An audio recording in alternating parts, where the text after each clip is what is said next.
Hey everybody, this is Dave Palumbo, and you're listening to the Marvel Card Collectors Podcast.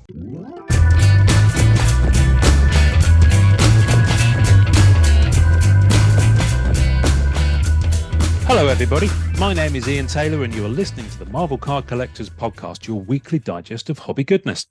With me as guest host this week is the winner of 3 Spectrum Awards and a Chelsea Award, artist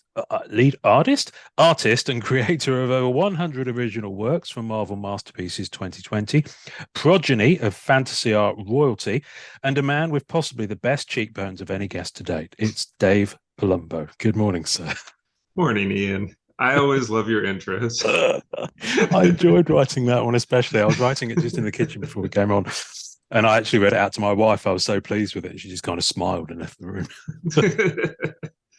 Just so like, another Sunday. yeah, pretty much. Tell me, before we dive in, I did briefly Google what a Spectrum medal was. Mm-hmm. Like a fantasy art kind of award. What's a Chelsea award? Chesley. Chesley, sorry. Yeah, which is named after the artist Chesley Bonestell. I think I'm pronouncing that correctly. Who was a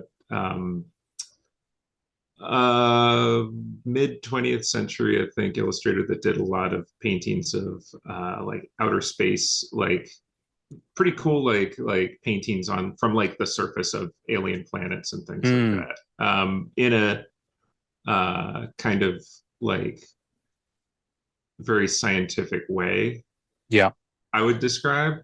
And I don't know the full backstory of how the Chesleys came to be, but it is run by, if I'd had a second to prepare this, I would have. No, sorry. I'm just like digging it out of my brain. I'm going to get the acronym wrong, but it's it's a like fantasy art organization that has been doing this in partnership with Worldcon, I think. Okay. Gosh, it's been a minute. So it's not, because there's the Hugo Awards, which is the book award. That's part of Worldcon for sure, and that's presented by like the Worldcon committee or something, and they do have like a best artist category as part of the Hugos. And I believe the Chesleys were started as a kind of like companion award where instead of just like one generic best artist, it's like best hardcover illustration, best paperback illustration. Like it's very kind of like granular, but it's mostly publishing based, but I think they also have like categories for like gaming art and product illustration and things like that. So, cool. Yeah. I'll have to check that out. You learn something new every day. Chances are I've probably seen some of this guy's work because I used to read loads of like the magazines. I mean, 70s and 80s growing up. Take a look. I think it'll at least look familiar, even if you don't spot like a specific piece you've seen. I think just the vibe of it is something that you'll know. And you mentioned Spectrum, which was an art annual, which don't know what's happening with right now. They got kind of put on hiatus during COVID, and they were supposed to come back like a year or so ago, and then that got put on hiatus. And I hope that it comes back. But that was for many years. Like, I think that goes back to like the late 90s, maybe. Oh wow! Okay. And that was just kind of like a showcase. Both of these, like looking up Chesley nominees and also just looking at Spectrum, are great places if you're looking to find artists who work in like genre work, like broad cross section of really cool stuff. I tell you, my eyes got opened a little bit this week, and I know I've seen this guy's art. I just didn't know what he was called. Joe Jusko posted about a week ago. I thought you were going to tell me you're like, this guy Joe Jusko. Yeah, this guy Joe Jusko. You might have heard of him. Go and have a look. He posted a picture by an artist whose work I've seen, but I didn't know his name, called Bruce Pennington. who I'm sure you'll have heard of. And he posted the most fantastic image that I'll put on the show notes for people to go and have a look of the image that he posted was like a planet with rings around it, and as you're the nearest to the kind of the viewer, if you like, the rings, you can see that they're actually made of bones, like skulls and human bones, and you can kind of then you can see it gradually breaking down into the distance around this planet, and it's just such a striking image that I was just like, whoa, and I just went down a 45-minute rabbit hole of Googling.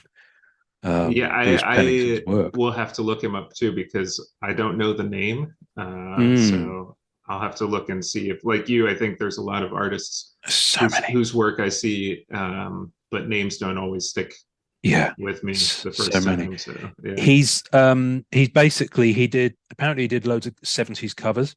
Oh, okay. Of all those pulp sci-fi novels that came out in the 70s. So, so that's the thing. I know I've seen his work and his style, but those books that you see, and I saw in the library when I was growing up. You just don't know who the artist is. They're often not credited. Especially in UK.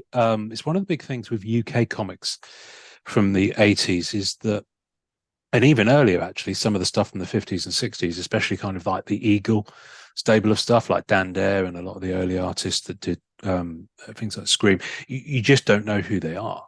It's just not credited at all. Fortunately, a lot of that has come to light now. When you get these awards, do you go to an awards do?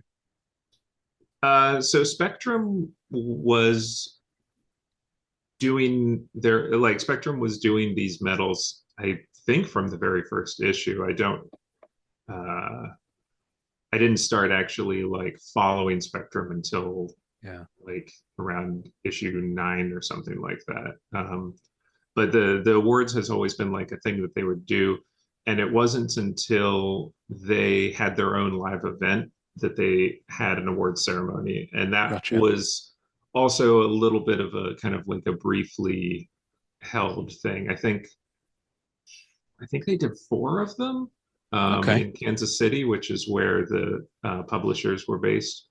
So I did get to go to those. That's what that was my way of asking if you got to go to a posh dinner and do some dancing afterwards. I think that the first year that I won anything, they did not have an award. It was the year before they did awards. Gotcha. And then I was fortunate to win an award at one of the award ceremonies that they did. The Chesleys.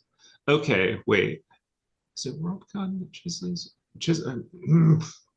Yeah, I'm so It doesn't matter. It doesn't matter. It's fascinating. It's fascinating. Well, listen, you've had a little bit to think about since winning those, I'm sure. Well, they also do an awards presentation for those, but if I'm right that they happen generally at Worldcon, that's a convention that travels every year.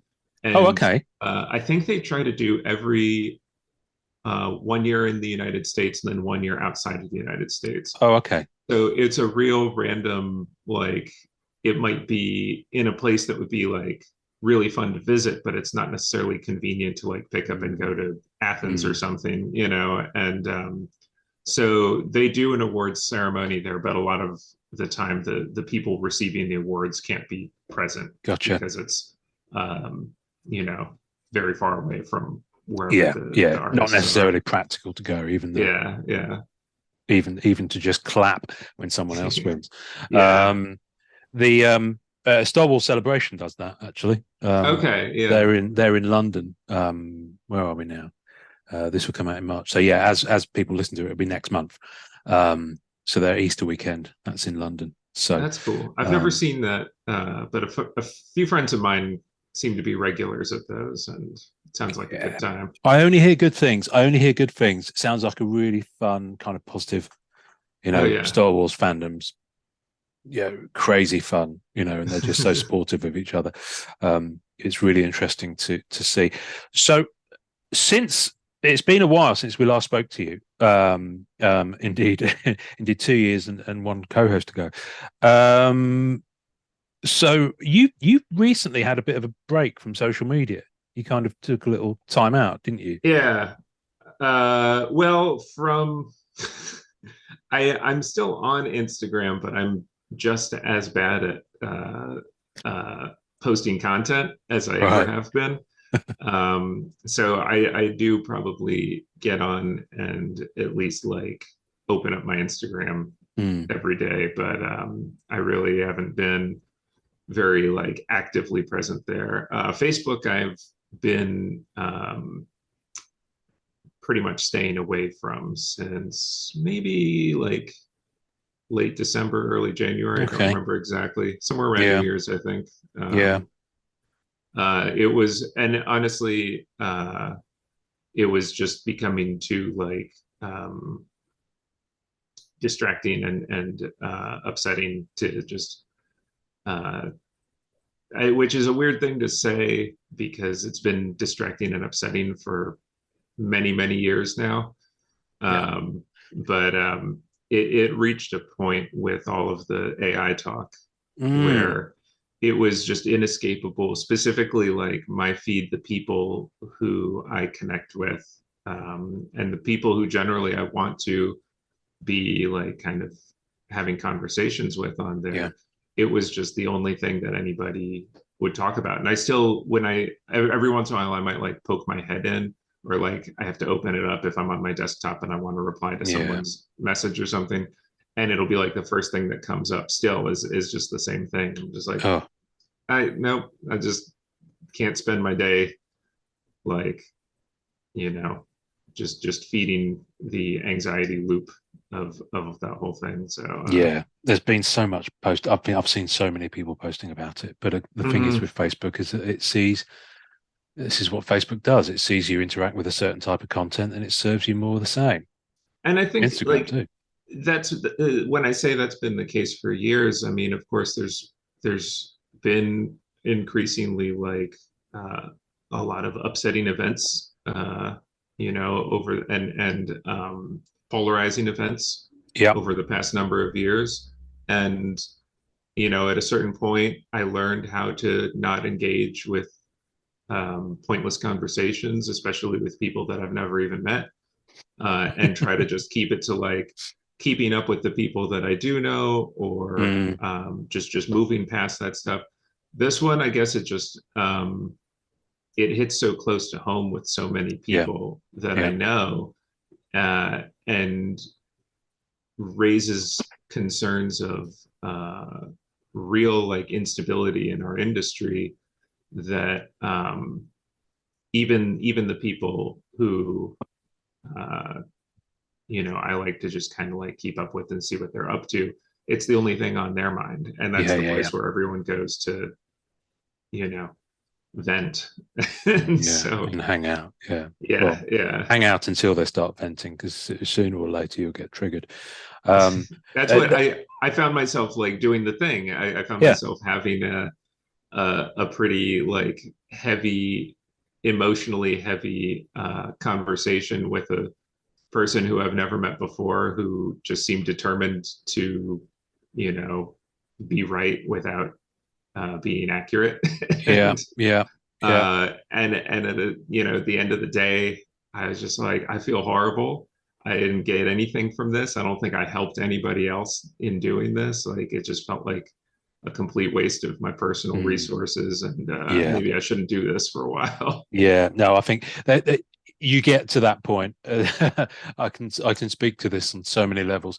You get to that point where it just reaches an inflection point where you just need to step away and just not be in that space, because there's a certain amount of last wordism that seems to be rife on the internet, but especially Facebook. Facebook becomes a lens for it, and Twitter's just as bad, I think.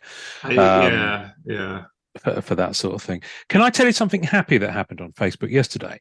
For sure. Which I just thought I shared this with my wife this morning because it only happened late yesterday. So my father died when I was 9. Actually, funnily enough, he died the year that you were born. In 1982. In fact, it's entirely possible you could be my father reincarnated, but I don't know what time of the year you were born. But he moved us as a family when I was still in my mother to Devon, where I was born and grew up, specifically to move to a particular factory that was opening and was hiring, and it was a regeneration of the area. That factory has since closed. So I'm on a history page for the town that I grew up in, town that I've not been to for well over a decade now. And someone posted asking for, if anyone knew anyone who worked at that factory, and, if they got any photos of it when it was still known as this. So I posted saying, he died when I was 9. Does anyone have any pictures of him or memories? Did they work with him? Because I didn't really know the guy. So someone replied, this is the most wonderful little tidbit of story. So my dad was called Richard Taylor, but everyone called him Dick, which is, some people will snigger in a childish way, but that's what Richard shortened to. Sure. Kind of, 20th century England. So this guy posted, I worked with Dick for a while making mock-ups for the Tornado aircraft components. So this factory made engineering parts for planes. He goes on, I remember Dick always stopped work promptly at 3 p.m. and ate cream crackers and cheese, regardless of how busy we were. That's the most wonderful tidbit. So I think I'm going to start doing that. Yeah. As a regular thing. Yeah, it's you can just say that it's genetic, But I'm sorry, I can't help this. It's one of those really human things that I would have never found out. I'd never found that from family history research. Yeah. It's like and it's brilliant. I told my wife this morning, and she says to me, "You're a lot like him." There was a pause, and we came out with that. Yeah, it's one of those things. Like I remember hearing about my dad, who's an English professor. I don't know. Well, no, he's retired now, so of course he doesn't still teach. But he used to teach a short story class, and one of the things I remember he would talk about, the students would read these short stories and then have to write what they know about, like in this one particular story, they would read it and then he'd be like, now you have to write and describe the character to me, write what you know. And their descriptions would be longer than the story they just read. And it's always interesting to me when there can be some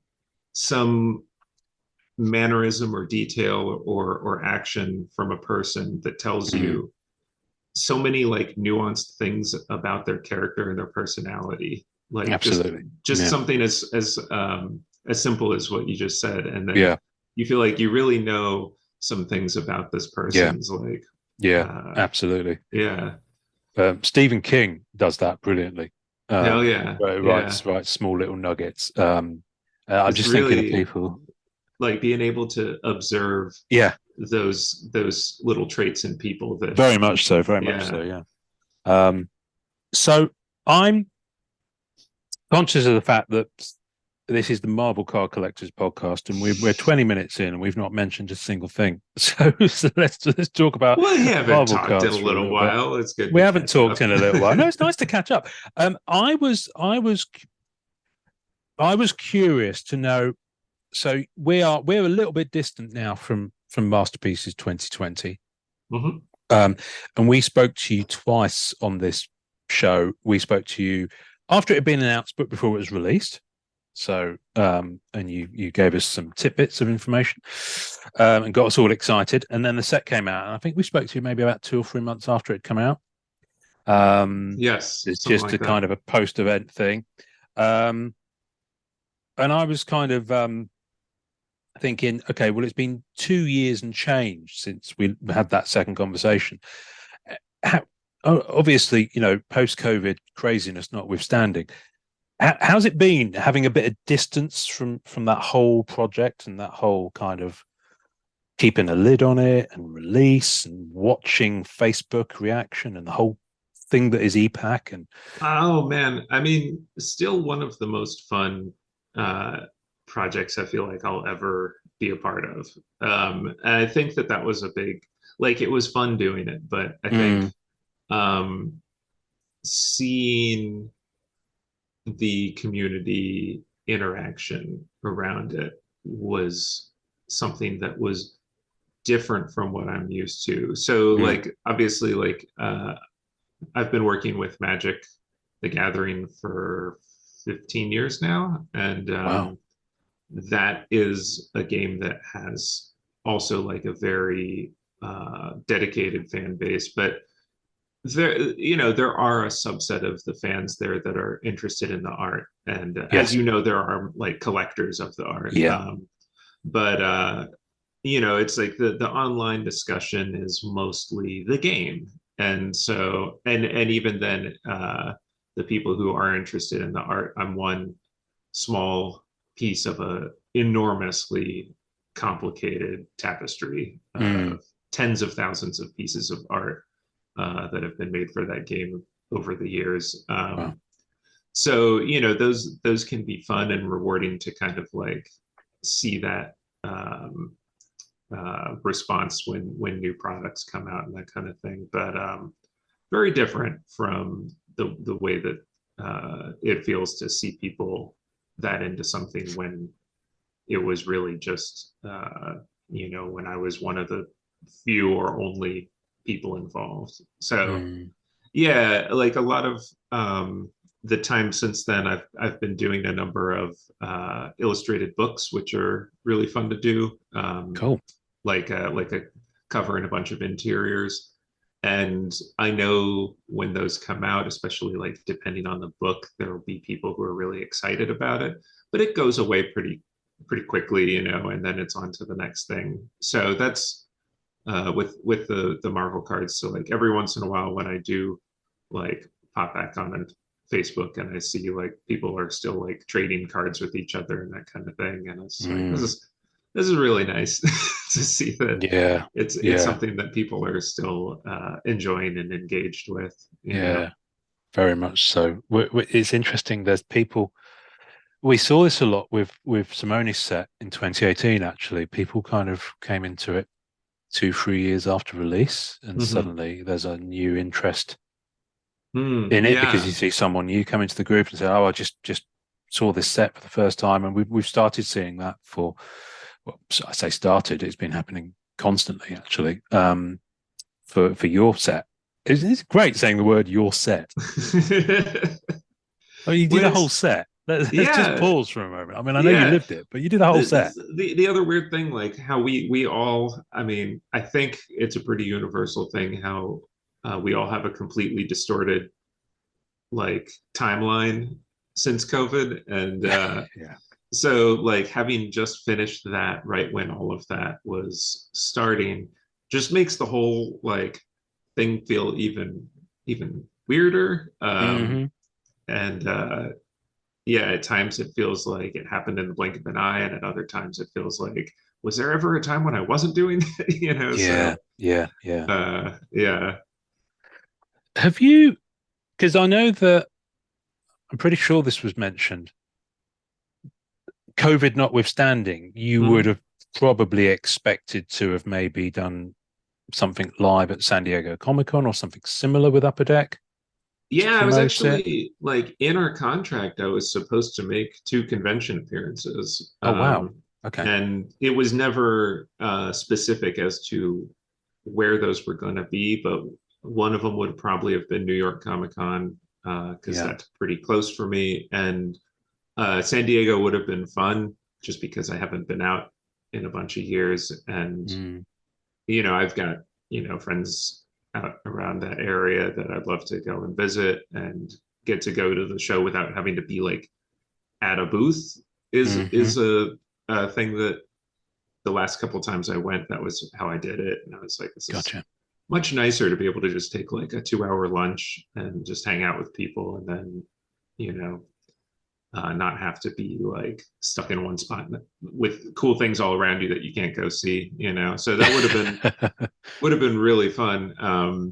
But yeah, and then at this point now, like obviously they're not promoting the set anymore, so that just kind of wasn't wasn't a thing to keep up with. I mean, I guess technically, could they invoke that clause and have you rock I up suppose just to they sit could. there? I guess if they decided to like I put shouldn't give out a them set of ideas. Mm. prints or something. Well, and like the clause was always kind of like these would be at my convenience kind of a thing. It was for a contract which had a lot of very specific nailed down details in it. This one was very kind of like, we want this to happen, but we want it to happen organically. Yes. Yeah. And so of course, like everything changed by the time the set came out. There weren't any conventions happening. And I think it just kind of wasn't serving anybody's purposes to try to I think they did put out that set of limited edition prints. They did. And did. we were talking about like possibly me being out for that. Do I have those? He says, looking over here. I don't think I do. I can't remember if it's just that I know they came out. Line up. Yeah. I know they came out. They definitely did. Yeah. This is so. Oh my goodness me! This is so. You can't see it, but there's a whole stack of comic boxes here, and there's stuff piled up on top of it. And this is I bought this when I was in the States because it's you can't get them over here. It's the largest one they do. It's 18 by 24. Wow. And Upper Deck's gallery prints are all this size. Yeah. So in here, do I have? No, I've got Fred Ian's lithograph. Oh, there's a beast. Look at that. Oh yeah. That lithograph is I'm having trouble holding it up. You have to excuse me. I haven't done quite enough shoulder day at the gym for that. Is he doing a new set of those? He is actually, but what have I got? No, it's the Simone one I've got. So there was a Simone 2018. So I don't have your version of that, but it was very similar. Yeah. I think that there was some conversation about trying to do something at one of those, but then I can't remember if it was either that the convention ended up doing a online only thing. Like I don't remember if it was because of COVID stuff or if it was just that I didn't happen to be able to get out to the particular show that they in any case. It's all a bit crazy. Honestly, I think that probably what happened was that they were going to be having those at San Diego and they asked if I wanted to come out for it. And I was at a point where I still just was like, I don't know how much I feel okay about like being on an airplane or something, like it really took me a while to feel okay about traveling again, which that it might have just been that. I don't remember. Have you started to kind of get out and because I don't know, did you used to do many kind of shows or cons before COVID? Was that a regular thing on your? And I mean, knowing how many shows some people do, I don't say that I ever did that many. I think at the most there might have been a couple years where I was doing like 4 or 5 shows in a year. Okay. And that's, like not, there are people who are out there like every weekend in a different town, do the circuit. And even the folks like there's a couple of big like there's San Diego, there's New York, Dragon Con, Gen Con, there's like these handful of kind of staples that are big in the specifically like for comics, I think. And Gen Con is gaming, but I never really was a regular at any of those except for San Diego. And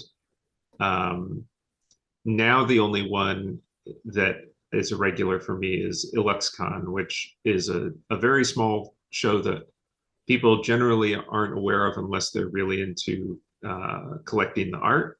And that's a show that is pretty local to me, but people come from like artists come from Australia, Europe, all over South America. Wow.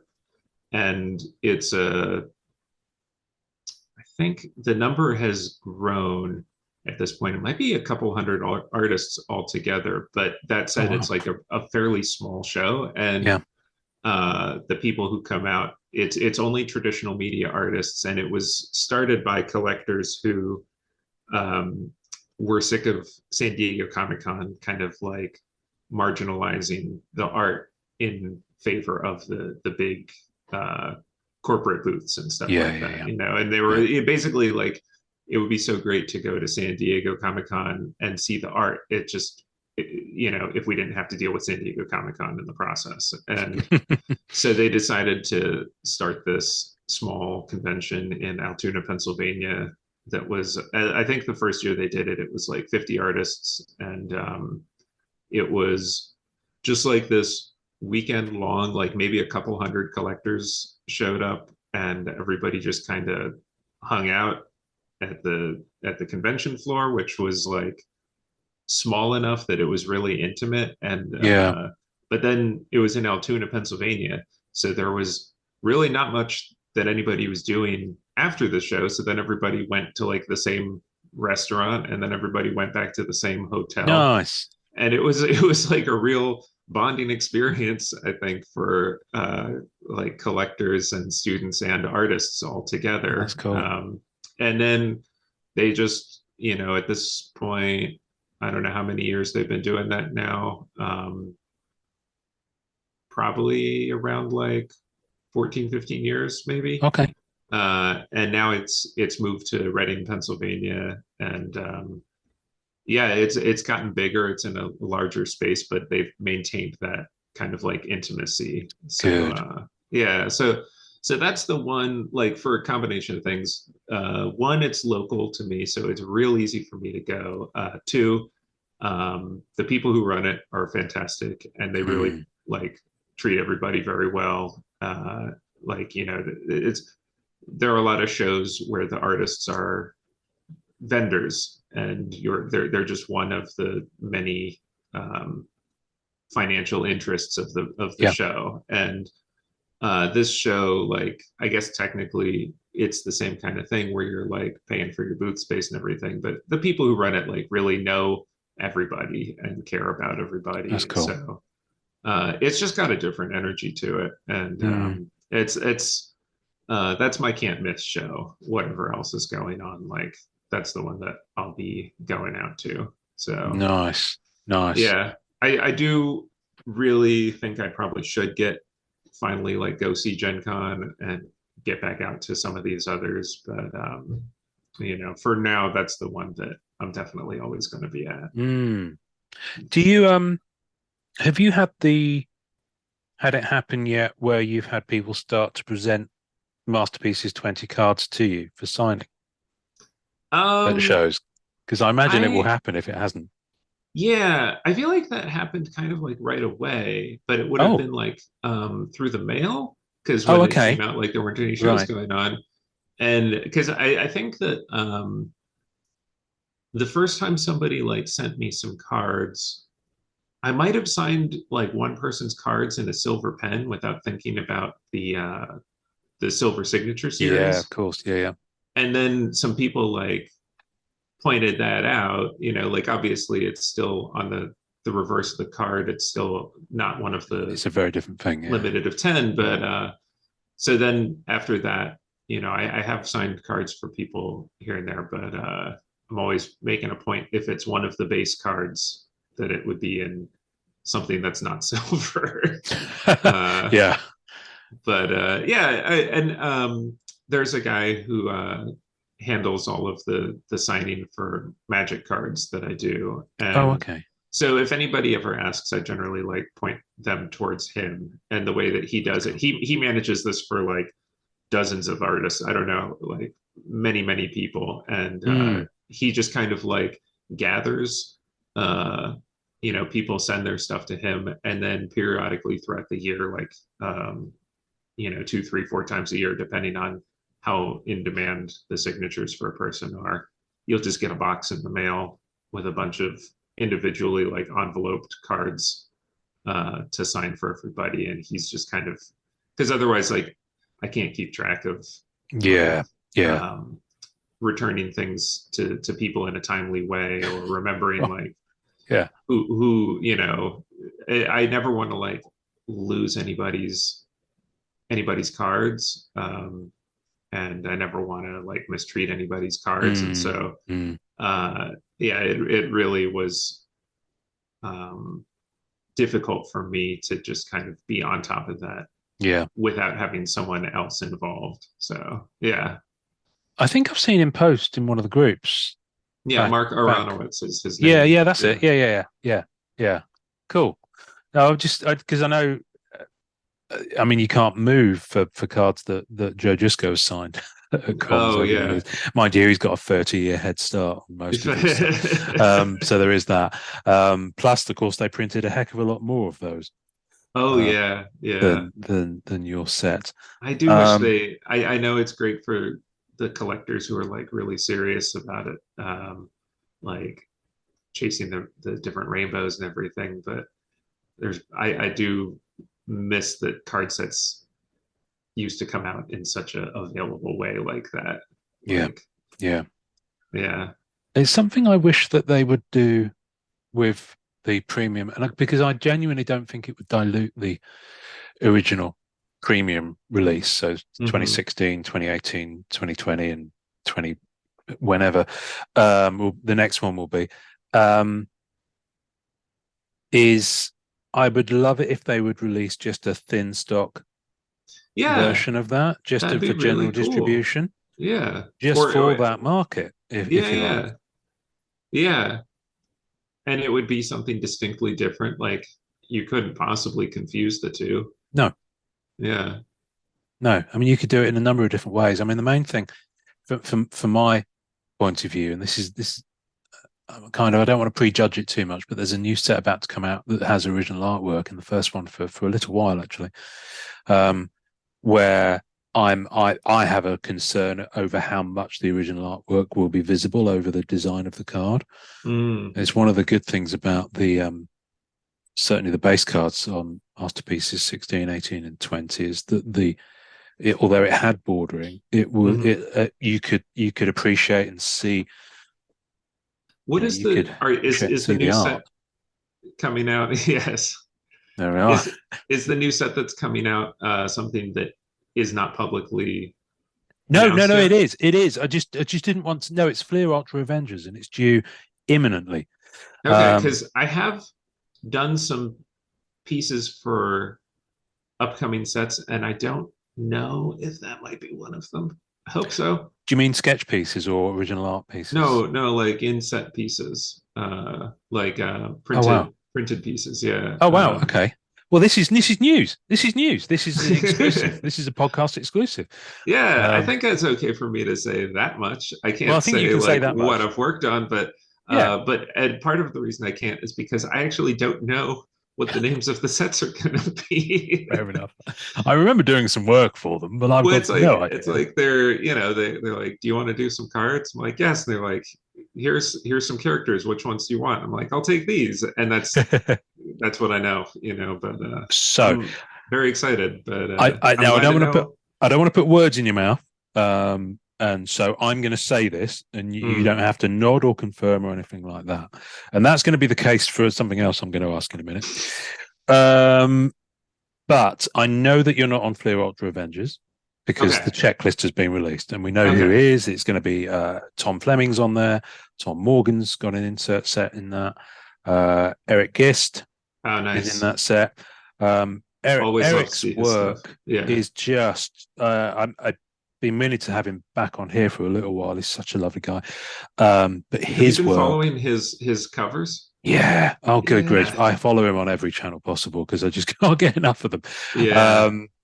And he just posted, was it a Mandalorian one? Yes. Yeah. Yes, that's the one. That's a good one. And that's it. It was the Marshal. Yes. The Marshal from Series 2 and Series 2.5, or Book of Boba Fett, as everyone else calls it. In fact, I'm going to get that. I'm going to get it up right now on my screen so that I can look at it because I want to remember the character's name. The character's name is Cobb Vanth. That's it. The Marshal. Oh, it's just such a lovely. Is it this one? This is the one we're talking yes, about. Yeah, that one. Yeah. So I didn't. You said that's from the second season. Yeah, series 2. I think was it. Am I remembering right? No, I think don't know. It was yes. It was the beginning of series 2. I did not keep up with those. I don't have Disney Plus, so oh right, okay. I'd seen I think most of the first season on someone else's account. Right. But yeah, amazing piece. I mean, they are. I mean, they're just. Yeah. I mean, you've seen them. I mean, folks. I mean, go. I'm more than happy to pimp Eric's feed on a episode with you, but go and check out Eric at e.m.gist on Instagram, because he's done some bloody good stuff. But I can't remember what we were talking about before I mentioned Eric. So Fleer Ultra Avengers, because when we spoke to Eric back in the day, he said pretty much the same as you. And this was about 2 years ago that we spoke to Eric, because it was just before Flair 2019 came out. Okay. Or just after, actually. So it was longer ago than that. And he said that he was doing more work for Marvel, but he just couldn't tell us what. Mm-hmm. Okay. So we know that he's on Fleer Ultra Avengers, which is their other original art kind of brand. But I do know that there is a new Marvel Flair set coming. And I think that is 2023, although a sketch card has been spotted in the wild, and it has, I believe, a misprint of 2033 on there. Given how slow they've been to release sets, that's been some humorous, cheeky speculation that that's actually the date that it's going to be out. I wonder if they catch and fix that, somebody's got a collector's. Oh, possibly.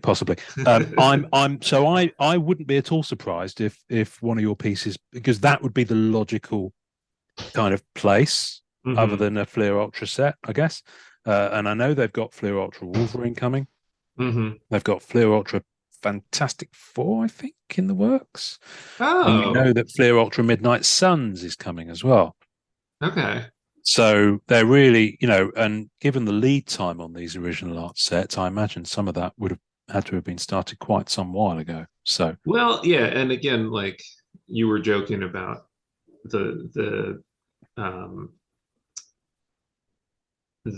weight that we have for some of these. I have no idea like how any of that works or when to expect any of this stuff, but I do know there's like stuff that has been finished a long time now and should have been released, and so I'm just hoping that they get everything kind of like, I don't know if it's supply issues, and I don't know, maybe they like try to stagger the releases with so much time in between. Everything just got pushed back a year. But I think a year and plus. I mean, Marvel Premiere 2021 hasn't come out yet. So, but I think from the conversations we've had with them, and bearing in mind we haven't actually spoken to them for 6 months plus now, the gist of it we got was that there were all sorts of issues with supply chain, so the actual materials, regardless of time on press, that they need to actually get the sets done by. Because if they miss that slot, then there'll be a massive Panini set or a massive hockey set or a football set that will be on that press for 12 weeks, and there's only a certain number of these establishments that can create the cards. To a high enough quality. I think you were fortunate with 2020 that it appears that most of that had happened before the shutdown. Okay. I think this is why your set came out pretty much unhindered. I think that it was end of May that I finished the last pieces. I don't know how long it took for them to get those like finalized and off to printing, but I mean, they turned it around pretty quick, all things told, and so it was possible, because like the different supply issues seem to all happen in unpredictable random ways. Because there was like that whole, I think they're still dealing with delays from shipping, like a ripple effect from when Very all the much. container ships were like on the wrong side of the ocean, you know, and just like sitting empty or like waiting to unload and that kind of thing. So who knows? But who knows? Yeah.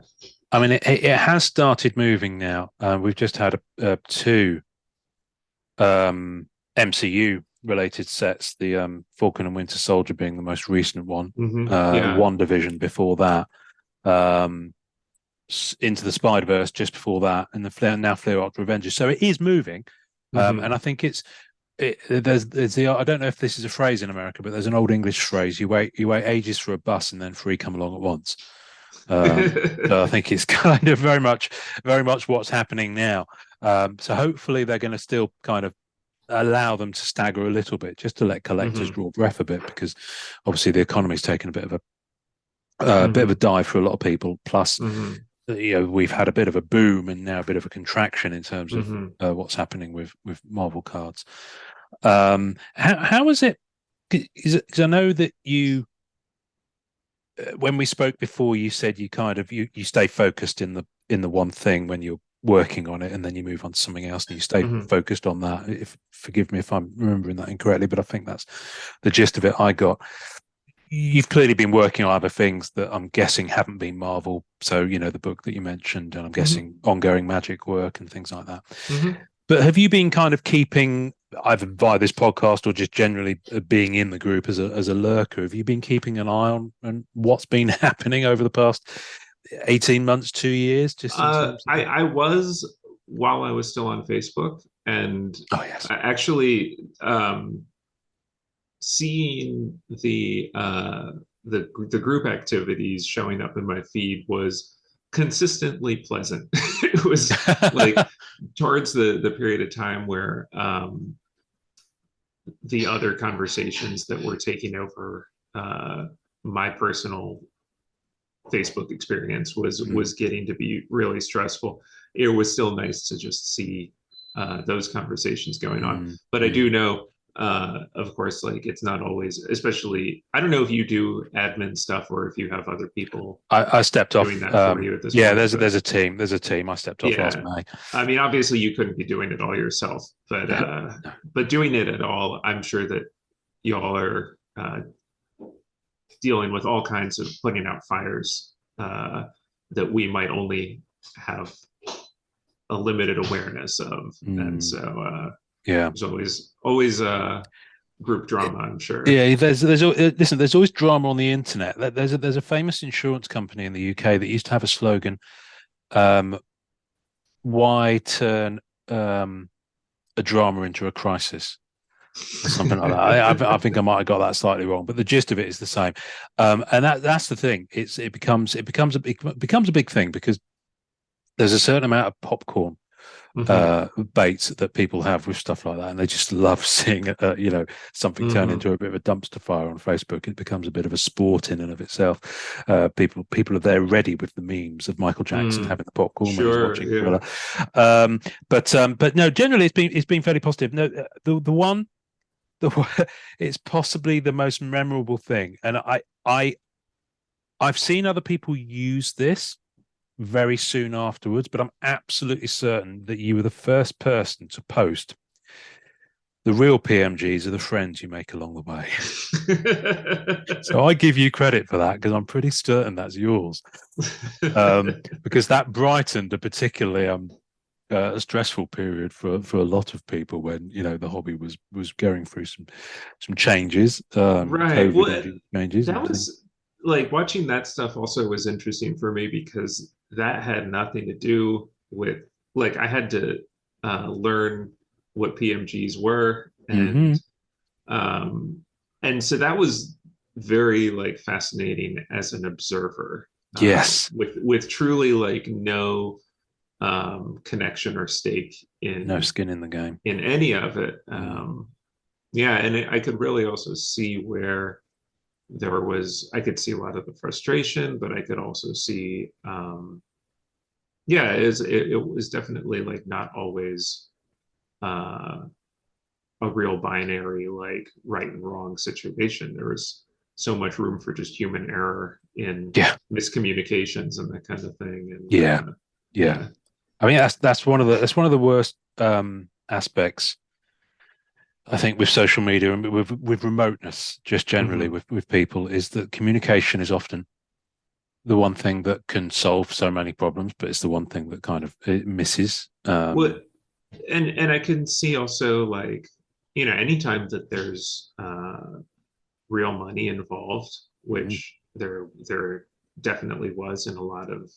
those discussions, and people, I think there's a concern about being taken advantage of, or seeing someone take advantage of someone else, people feeling like that they got a bad deal, even if they maybe got exactly what they wanted, but then later, it's it definitely, I feel like it could be a very emotional thing to try to manage. It certainly got that way. I mean, it's difficult. One of the interesting things I found with it is that we had this, interestingly, with when your set was released, and in the Marvel Masterpieces Collectors Group, we had a lot of Magic the Gathering fans come in, and very interesting bunch, very lively bunch, very different bunch to the Marvel collectors, as you alluded to in some ways. And it's that friction when two tribes meet and try and kind of understand each other's ways a little bit. It's the only thing I think of is when the Enterprise is going around and it goes to another planet and they've got to understand, like, the local culture, and Kirk always ends up seeing one of the ladies of that new alien species in bed. But no, I don't think anything quite that extensive happened. But it was interesting seeing where the frictions were. There were a lot of bondings, but there was also frictions. And I guess you saw a similar thing with the people who are genuinely less about the collecting and more about the investing and moving cards from A to B and using it as a product to step up. So that kind of crowd, who I think are pretty much normal within the sports world, but seeing them come into the Marvel space, and they've kind of moved on a bit to Star Wars now, was also very interesting, because there was that friction. Which so I think, I mean, it's funny that just maybe a week ago, I had dinner with a collector who's a Magic collector, or at least I think maybe he collects lots of things, but that's how I know him. And we were talking about this, and I thought that it was interesting, because, like, I know a lot of those people from that prior, and to me, it kind of seemed like you've got these two groups of people where it was almost like two cliques, and everybody knows each other in this group, and everybody knows each other in this group, and then there's some clashing when the two meet, because they've already got their own internal politics and dynamics sorted out, or at least understood. And then when everybody comes together, it's a little bit chaotic, I guess, as everybody's trying to kind of, like, I think also, just like you mentioned, getting to understand that there are some just subtly, in some cases, different approaches to collecting. Well, one of the things that this collector and I were talking about was also just the idea of the reselling of pieces, which I know in group you have certain policies about kind of like trying to, I guess, like, draw the line between, like, a natural evolution of your collection versus people who are investment flipping and that kind of a thing, trying to discourage that second thing. And that, for a group of people coming in who are not part of that can be kind of like jarring and almost arbitrary seeming set of restrictions, and, like, for me as the artist, when I'm selling work, when I'm setting my price and putting work out there, or selling things at an auction or something like that, I generally feel like the person who walks away with it, it's theirs to do with what they want to. And in a lot of ways, like having that active resale market is good for everybody, as far as I'm concerned, because it proves the value. People feel good about what they've spent on. I mean, we all collect something, and the things that I collect, it's good to know that if I had an emergency and I needed to raise some money, that the value is there to put that work up for sale, which is also the other thing with people selling art, is I never question it because I don't know their circumstances. What might be behind it, but then there are like that guy who bought like a whole bunch of my prelims and then was trying to sell them the same night that within where 20 minutes of the transaction having gone through. Like, I guess for everybody there is like there's a an line extreme that feels like, well, okay, I'm not, this feels like you're pushing things. yeah. Now the line we draw, and this is I've kind of alluded to it before, and I think I've said it in group, but I say it on the podcast. The line we draw is a response to, so primarily these groups, I set them up. Being a collector, I set them up as a collector group. So it's never primarily a buy, sell, trade or BST group. Investing was never really a thing in Marvel cards until very recently.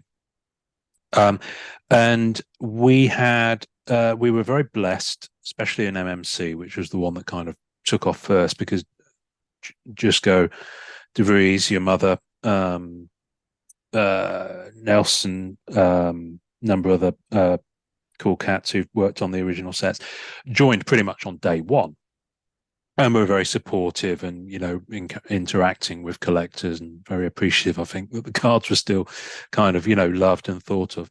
And Joe found some prelims, so pencils, I guess, if you like, from his 2016 set, and he chose to put them on sale just in MMC. What would be considered to be this is a subjective term, but I'm going to use it, a fair price, not that he was happy with receiving. And one person who was in the group who snapped up a lot of them, and immediately was flipping them 4, 5, 10x in some cases.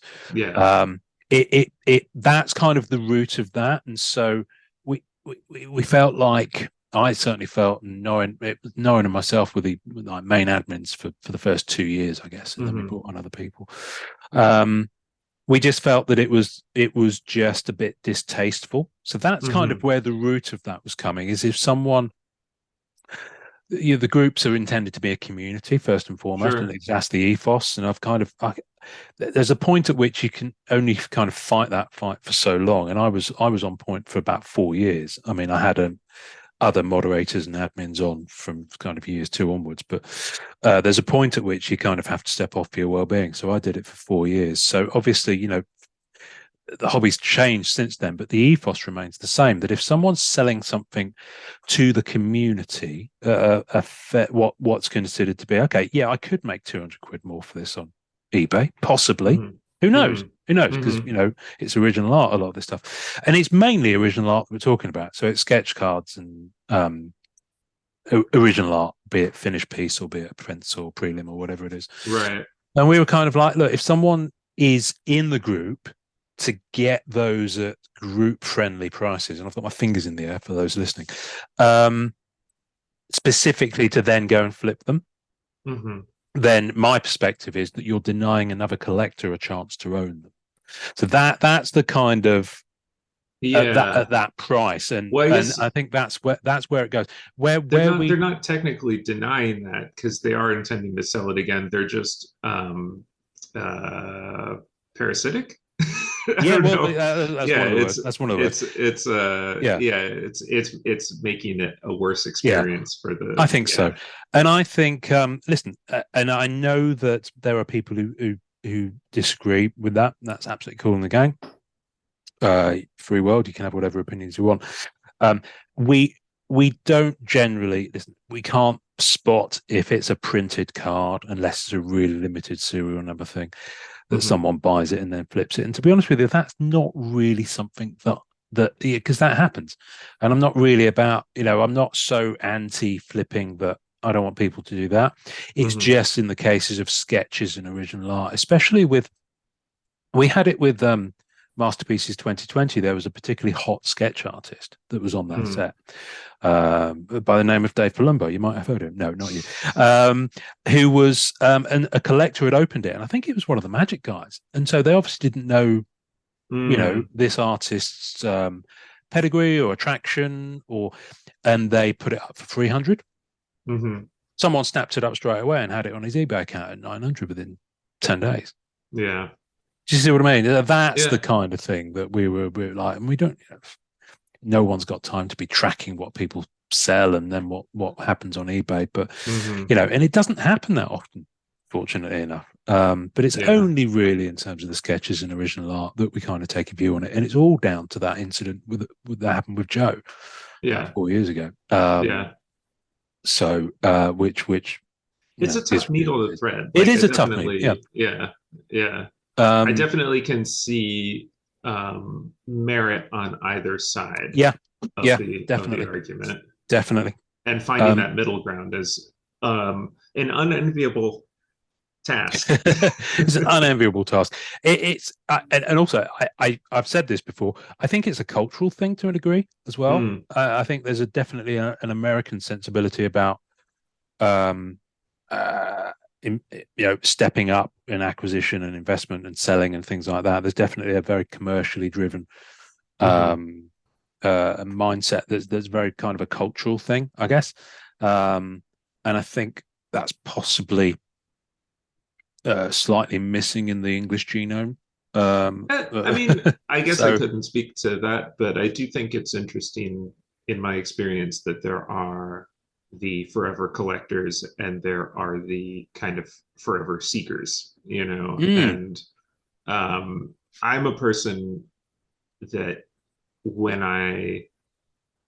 if there's something I like and I want to own, it tends to be difficult for me to choose to let go of it. And so, I mean, the thing that I'm probably most actively a collector of, and I don't like being a collector of it because I don't think it's this type of thing that should be collected, is cameras. And but it's a tool, it's an object that's meant to serve a purpose, and so owning more than you can use just because you like having them to look at feels uncomfortable to me on a certain level. So in that respect, I feel like I want to figure out what are the ones that I use the most, and then let the others go to homes where they will see use. And then the other side of me is like, these aren't getting any younger. This one was serviced by a tech who really knows what he's doing. If I sell it, I might never find another one like it, And so with artwork, artwork is a slightly different type of thing, being as it doesn't serve that same utility, but it's all the more so unique and when you have a piece, especially if it's a piece that it's a character that you love, or it's just there's something about this piece that really stands out from this artist's work, that feeling, because I do have some art that I've collected over the years, and I can't see myself letting it go unless I had some kind of real falling out with the creator or something like that happened where I was like, I have emotionally distanced myself from this piece that I don't want it up in my house anymore. But then there's the other people who they love the chase, and I know a lot of collectors like that, and they have a limited amount of space to hang things, and they have a limited amount of resources to, God bless all the collectors who seem to have unlimited resources, but most of us, have to kind of work within our means. And I think that I don't understand that in a personal way, but I've met enough people who just like to kind of always be on the lookout and always be trading pieces in and out. that I do at least appreciate for a lot of them, like that's where it's coming from. It's kind of, I guess, like the reality of there's only so much means I have to work with, butting up against the reality of there's so many shiny things out there in the world. And yeah. It's that constant. I kind of think of it like a lazy Susan. Mm-hmm. You turn around on a table. You've only got so much room on that. So before you put something else on, you have to take something off. Mm-hmm. Yeah. So that's kind of the way I think of it. I think I mentioned it briefly. I'm in the middle. I'm surrounded by customs forms and airmail stickers because I've just started selling a large proportion, in fact, over 50% of my Black Cat sketch cards.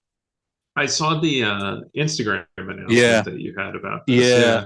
And it's because I decided I was looking at them and I was like, I've got an awful lot here, and I've definitely chilled out in buying them, but partly because there's fewer of her in sets because of the Marvel Disney kind of censorship now, and she can be. Is she on the list? No. But she's a female character. She's often presented in quite a portrait kind of way, and some of that stuff doesn't get past the censors anymore. It's not kind of fitting with the brand, but Marvel themselves put out loads of covers of her looking remarkably voluptuous. So who knows? But yeah. So the pile that I'm keeping, people keep asking me. I say, I'd love to looking at the ones that you're getting rid of. You must be keeping some amazing ones. So I kept 79. Okay. And they're in here at the moment because I'm going to be buying some new top loaders to put them in properly, just so that I can start displaying them a bit more and just have them. And I went for 79 of them because she came out she first appearance in July 1979. So it kind of feels appropriate to trim my collection of over 200 of them down to 79 on official stocks. One could make the argument that you could collect 1979 of them. Well, I don't think that I'm not. I'd be amazed if that many exist.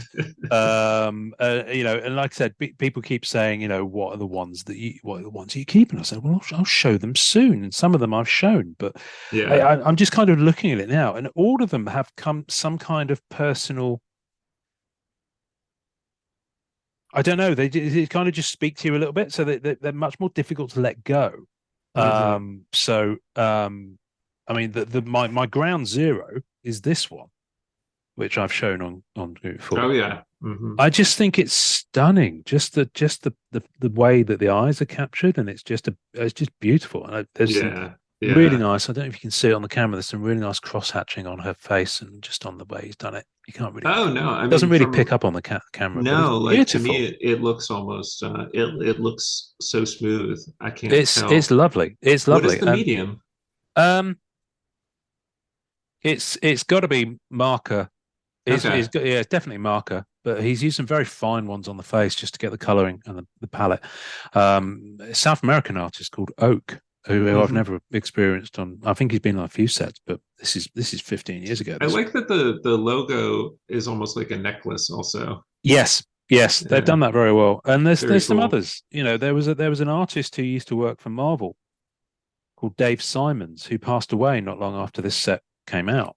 And I'm lucky enough to own one of his cards. So, and it's just beautiful because it's very much that late 70s, early 80s style. Very, because she's, as you know from your work, she's evolved a lot over the years. So it also, man, it always gets to me seeing like a head to toe original within that frame as well. He's within the frame. He's not even used the whole card. Yeah, that's really something. This guy, Dave Simons, I strongly recommend folk go and check out some of his other work because he did some marvelous interior work for Marvel. Anyway, I just want to show you those two because people keep asking, what are the ones, and it's like, well, I will. There's a whole load of content in here, 79 of them, in fact. Plus the a few PSCs and a few cards that were gifted to me that I can never part with. Now, this is again one of these things that I know you said to me on text, and I'm not going to put you on the spot too much. Mm-hmm. And this is something where you might have to just nod or shake your head. So yes or no answers are fine. You know who the next artist is on Marvel Masterpieces, don't you, Dave? Yes. Okay. And you cannot tell me this, can you, Dave? I don't think so. No. I mean, I'm assuming that it's still it's not public, been released. So, it's not been released. I am now messing with you. Do you know? I do not know. Okay. And I know our listeners are jonesing for it. I think after the, and this is no one's fault. It's just the way that the internet is, and people went on a bit of a detective hunt. People kind of managed to find out it was you before it was officially announced. But they've been very careful with this one.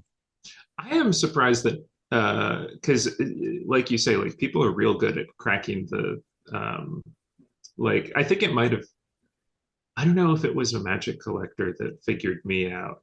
I don't know how anybody could have looked at my signature and figured it out unless they recognized it from something else. Which probably would have been a Magic card. But yeah, it's always amazed me with the way that people are able to put the slightest of clues together. So with this one, obviously, like we still don't know when that set's coming out, and it's frustrating to be waiting to see it. So, well, it's frustrating for us to be waiting to see it. But what have you seen any of the artwork? I have. And will it blow our minds? I'm excited. Like I didn't really get to see it in great detail, and I'm excited to get to see it better. So yeah. Okay, I'm going to stop asking you questions now because I'm sure you're probably squirming in your seat there. And we know Joe has seen some of the pieces as well because he told us as much. So whoever the lucky person or persons is who's been having that gig, I'm sure it would be worth waiting for. It was. I mean, I knew knowing who the artist was that it was going to be exciting to see the pieces, and then those that I saw, I think I was like, this is even above my expectations. So definitely looking forward to, and I'm really excited just to see the reactions to them when they come out, because I know people are going to be. There's going to be so much excitement about it. I'm of the mind with masterpieces. I'm not in a all good things to those who wait is my kind of ethos with it. And I know people are jonesing, and the amount of content I see is like, where will it be? When will it be? Let's have another roundtable discussion over it. It's great. It's fine. And to a degree, I guess we're doing that here. But it will when it comes, it will come. And I'm more than happy if it takes a bit longer. If that means it's a more finished physical product because of the printing, or if it means that they can get the sketch cards together. Whether they still do one per box, I don't know. Who knows? Because they've been really trimming back on the sketch card content. It's really I think Masterpieces and Premiere is primarily a sketch based product anyway. So when you buy that's like one per Premiere, pack, right? No, it's more. So basically, a pack and a box are the same thing, right? Premiere. So you get. And someone's going to write in or comment that I've got this wrong. I'm going to say 5 or 6 cards per pack, box, same thing. And it's about $350 I think it was running on the 2019 set. And in there you get a base card. So there's a printed base card, and that's all digital art. They were using some South American artists, and they're all numbered as well. You get an insert, and then I think you get 3 sketches. Okay. You get at least 3 sketches. And with Premiere, of course, it's not just the individual sketches, it's the multi-panel sketches as well. How large is the base set with Premiere? Base set's only about 50 cards. Okay, because I was going to say, if you only get 1 card, That's got to be a tough set to collect. It is. But they have numbered parallels of them. But there's quite a chunk of product out there, so people do buy multiples. So you get these different, like this is a double panel from Premiere 2017. Yeah, I've seen. So that's all one piece, though. Yeah, it is a one piece. I think the later ones have something going on here where that gap isn't there for the hinging. And the artist can choose to do different things. This is a Chris Foreman piece that is for sale on Facebook right now, folks. But some of them do different things with it. Let me just put this back in here. I'll go to store these ones. This is another one that I'm parting with, although it is stunning, which is effectively she's used each panel as an individual sketch card. Yeah. And then on the back, she's done one there. Oh, wow. It's beautifully done. Yeah. Beautifully done. I'm actually looking at this now and slightly regretting it because that piece is amazing. Yeah. Love the headshot. But nevertheless, also for sale on Facebook. But I've only got one. They do these oversized ones, Dave, that are 3 and 4 panels. And then they do the oversized ones are 5x7. So they're bigger, but then they do 3 and 4 panel ones. So this is my only 4 panel piece that I acquired last year from a collector, and it's from Premiere 2019. And it is so difficult to store that it's in kind of a made up thing. But it gives them, and this is 2017, but it doesn't have that gap on the hinges. So is that also come folded up in the pack? No, these I believe they put, because when you say pack, it's actually a tin. It's a metal tin. And you open it, and they'll be if there's an oversized piece, it will be on top. Oh, okay. Yeah. So they do that in a this is stunning piece. Yeah. Oh, wow. I like the one on the back. Yeah, I really like that one on the back. I love the webbing and the way that they've done that. Very cool. But as a character, you can see the Marvel censors may not have allowed this one through on the new set.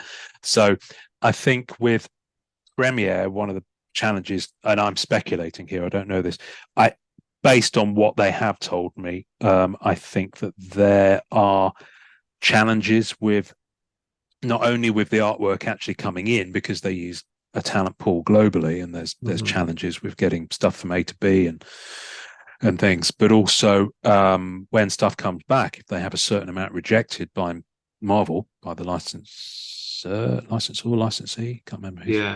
Anyway, they will obviously then have to recommission new product to fill that. It's been quite a sketch heavy set. Long time. So even if they had to recommission a bunch. Yeah.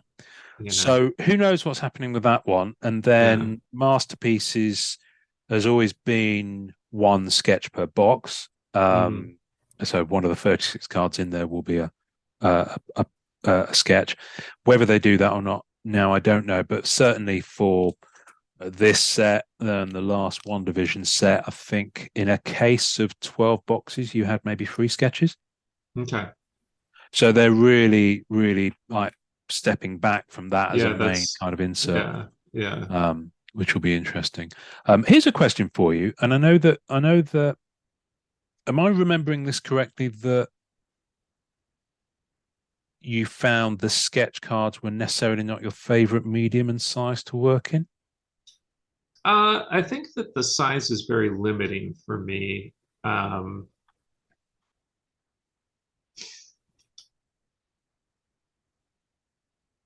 My approach to doing them was that I wanted to work in a medium that I feel comfortable in. And I've always, ever since I started painting, I realized like, oh, this is much more agreeable to me than, I mean, of course, I was really into drawing up until I started painting. And then I started painting and I was like, oh, this is even better, And so I don't draw so much just for its own sake. Like most of the drawing I do is in service of working out compositions and preparing to do full-size painting. And so when I'm doing the sketch cards, I'm doing a lot of the same kind of prep work for a piece like that big, as I would for a full commission painting. And I think, honestly, like, I think the biggest obstacle for me with the sketch cards, though, is because there is this whole like collecting subculture around it, and it feels different from most of the other originals that I sell, and the way that it ties in, like being on official stock for one of the sets and everything. I think that I just have a certain hesitancy about making uninformed decisions. We've already talked about like people putting things up for what feels like a fair price, and then somebody else who knows is like, well, that's actually way under market, and so that really kind of encourages that tendency in people to take an opportunity. I mean, I could see one collector would be like, this is an amazing find, and now I've got a piece that I'm never going to let go of. A lot of people see it more as kind of like an opportunity to use that as a step to get something else that they're chasing after. Of course. Kind of. Yeah. And I get all that, but it also kind of like stresses me out trying to navigate it. And it's also a little bit weird, like when the pricing for something is influenced in a way like that makes it very far removed from other work. Yeah. So if I normally have certain price ranges for different sizes of pieces that I expect, but the sketch cards exist in their own completely separate universe. Yeah. It's just all very strange to me. And so in a lot of ways, it makes it like, well, it's easier for me to just not think about that. Yeah. And, people have asked about, like, I think I still haven't done anything on the Black Diamond proofs that I have. When did Black Diamond come out? Like at least a year ago. 21. Yeah. And and there were a couple of people who were very persistently like messaging me about doing commissions on them. And I truly was just like, I've got other things I need to be doing right now. And it's just me here. Like, I don't have anyone else like running anything. And so it really honestly just came down to like, I feel uncomfortable feeling like I have to make a decision on the spot. Yeah. So I'm just going to say like, I'm not doing it right now. And then that makes it so much easier to just continue like kicking the decision down the road. Yeah.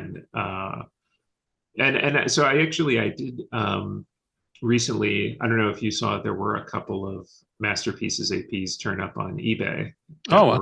That were ones that I had put up because I was just like, this is stressing me the fuck out, trying to think of like, what's the fair way to do this? Like, I have not kept track of people who have asked to commission pieces. So I don't have like an organized, like, this is the order of inquiries as they were received or anything. So I was like, well, I'm just gonna like, whenever I've got time to do one, put one out this way for right now until I think of something better. So yeah. Fair enough. It can be very stressful just pricing them up from a collector's point of view, let alone from it's weird that kind of contrast. We mentioned Freddie, and yes, he's got his second volume, I guess, of Unbound, which is their weekly set, their weekly living set, I guess. Is in full swing. I think we're 13 weeks into it now, and some of the pieces are just phenomenal coming down the pipe. And Fred and Ian, because they are, now we know they're two people. For the longest time, we didn't know this. They're just a joy. Wait, you're making a joke, right? No, they are two. You know they're two. Hang on. I don't know that. No, there are two people, Fred and Ian. If you look at the signature, they're signed in different ways. Fred, and then Really? they're in different text. Sometimes I feel Fred like you're Roy is very one of. good at Yeah, a no, no, deadpan joke, and I'm no, no, always no, no, no. like, It's true. It blew my mind. It was about a year and change ago that I found out. But there are two of them, and they work together. And I'm not sure who does what, but okay, Fred Roy is the guy that I think we see. I don't think I've ever seen an image of Ian. I don't know what he looks like, and okay. I'm not sure who does what aspect of but they do it together basically. Mm-hmm. The team. Unless it turns out it's been the world's biggest practical joke by the artist, in which case, haha. Or as they say in France. But that was terrible. That was terrible. Anyway, one of the things I find fascinating is that for the first year of Unbound, this drove people nuts to the point at which there are some quarters that say it broke the hobby a little bit, and it did. It really upset a lot of people. There was an achievement. It's nothing to do with the artist, of course, but there was an achievement where if you collected, I think if you got all of the autograph cards from every weekly release, and there are only 50 of them per week, you got an oversized, so a 5x7 Fred Ian sketch. So his sketches were kept as achievements, or their sketches Originals. were kept as achievements. Yeah. But on proper set stock. Okay. This time around, there's one per week that's randomly inserted into the packs of that week's character.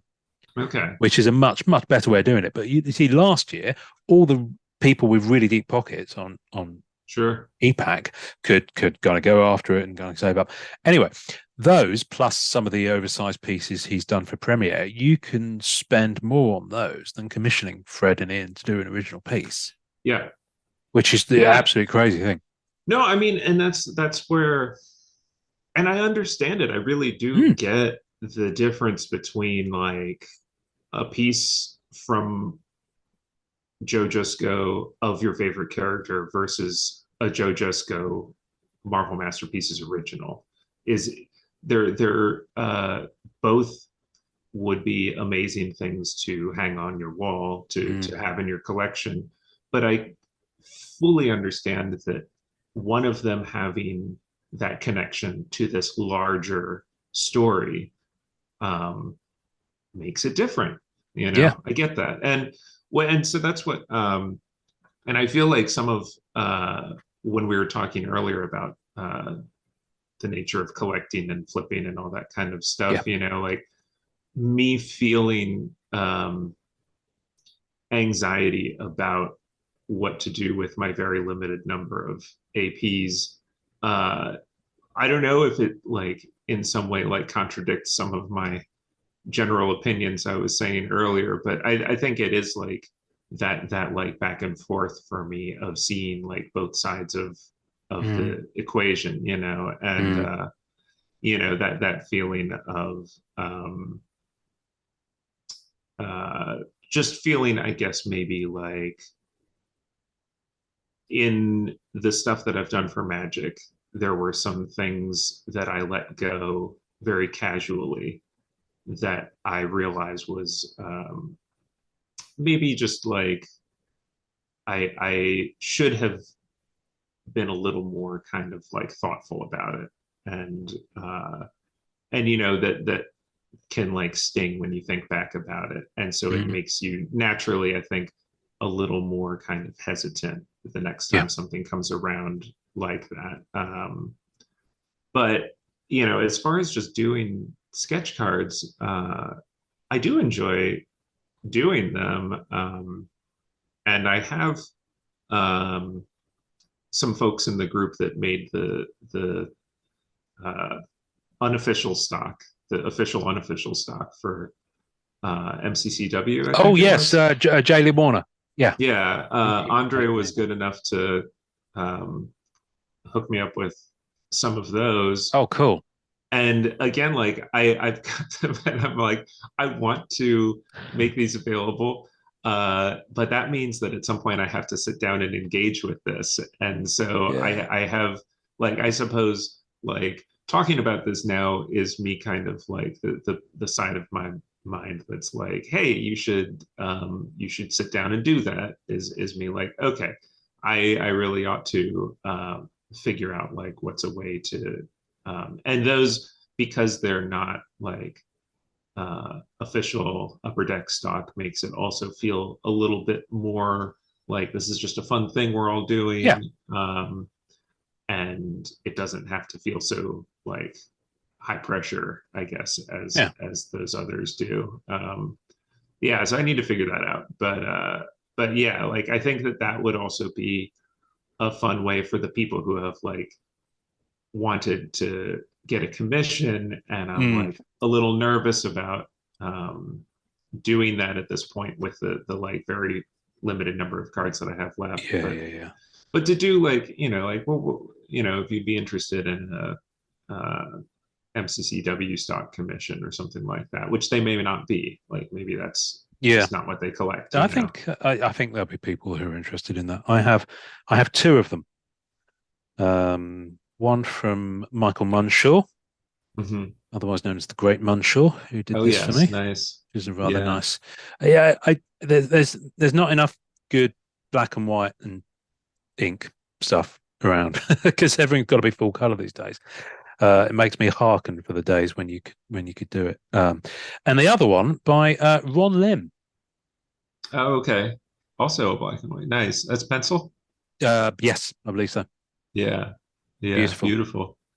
Really nice. And so I own a piece by Ron Lim. So this doesn't count in the 79 because the 79 is for official set stock. But see, there you go. So, I mean, that's there is that distinction of it's technically not part of the collection. It's like an interesting side road. Yeah, it's part of the collection, just not part of the 79. The 79 is the and then the apostrophe and then 79.